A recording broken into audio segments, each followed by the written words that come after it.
നിങ്ങളെത്ര ദൂരം അകന്നു പോയാലും ദൈവം നിങ്ങളെ മടക്കി വരുത്തും. ദൈവം നിങ്ങളെ ദേശത്തിൻ്റെ നടുവിൽ വേരൂന്നുമാറാക്കും.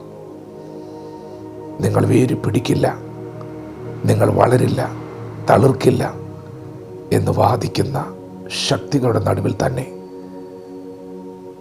ദൈവം നിങ്ങളെ മടക്കി വരുത്തുകയും നിന്നെ ഞങ്ങൾക്ക് പ്രഭുവും ന്യായകർത്താവും ആക്കിയതാര് എന്ന് പറഞ്ഞ് തള്ളിക്കളഞ്ഞവരുടെ നടുവിൽ ദൈവം നിന്നെ പ്രഭുവായി വാഴിക്കും.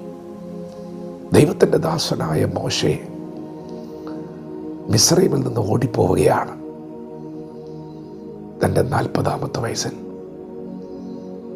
ദൈവകരങ്ങളിൽ താൻ ഉപയോഗിക്കപ്പെടാൻ പോകുന്നു എന്ന നല്ല നിശ്ചയമുള്ള മോശെ,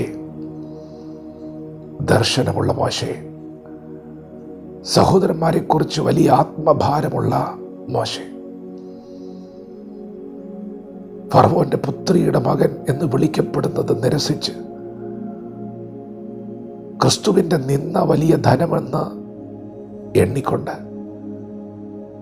സഹോദരന്മാരുടെ ഭാരമുള്ള വേല നോക്കുവാൻ എളിയവരുടെ അടുക്കലേക്ക് ഇറങ്ങി വന്ന മോശെ ഇപ്പോൾ ഇതാ ഓടിപ്പോവുകയാണ്.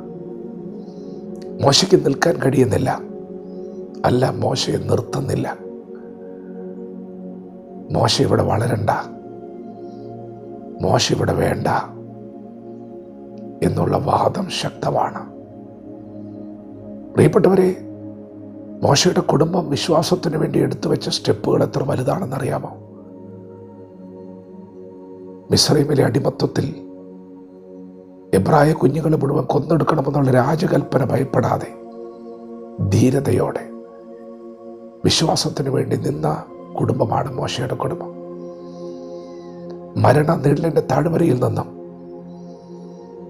ദൈവം അവനെ വലിച്ചെടുത്തതാണ്. കൊട്ടാരത്തിൽ ദൈവം മോശയെ വളർത്തി. രാജകീയ പ്രൗഢി ഉണ്ടായിരുന്നു. അതെല്ലാം വേണ്ടെന്ന് വെച്ച് ക്രിസ്തുവിൻ്റെ നിന്ന തിരഞ്ഞെടുത്ത മോശെ ഇപ്പോൾ മിസ്രൈമിൽ നിന്ന് ഓടുകയാണ്. പ്രിയപ്പെട്ടവരെ, ദൈവം നിങ്ങൾ ഉപയോഗിക്കും എന്ന് പറഞ്ഞ ഇടത്തു നിന്ന് നിങ്ങൾക്ക് ഓടിപ്പോകേണ്ട ഒരു സാഹചര്യം വന്നിട്ടുണ്ടോ? നിങ്ങൾ ഉയർച്ച പ്രാപിക്കും, മാനിക്കപ്പെടും, ഉപയോഗിക്കപ്പെടുമെന്ന് നിങ്ങൾ ചിന്തിച്ച ഇടത്ത് നിങ്ങളുടെ കാലടി വയ്ക്കുവാൻ പോലും കഴിയാതെ, ഒന്ന് വേരൂന്നാൻ കഴിയാതെ നിങ്ങളെ ശത്രു ഓടിച്ചു വിട്ടിട്ടുണ്ടോ? പ്രിയപ്പെട്ടവരെ, ഇന്ന് പകൽ പരിശുദ്ധാത്മാവ് പറയുന്നു, നീ എത്ര ദൂരം അകന്നു പോയാലും ദൈവം നിന്നെ മടക്കി വരുത്തും.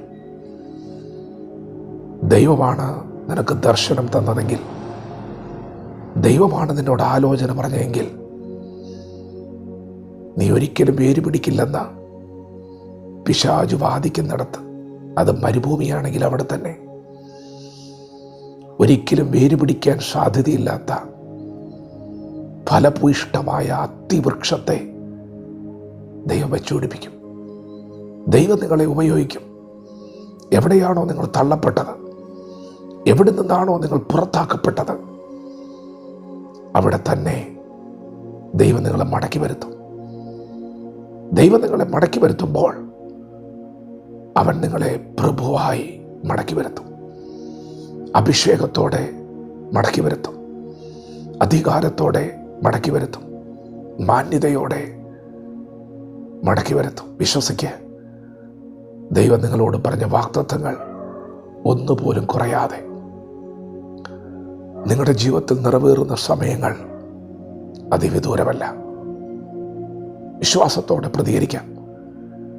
ദൈവം നമ്മെ ഓരോരുത്തരെയും പകൽ അനുഗ്രഹിക്കുമാറാകട്ടെ. ആമേൻ.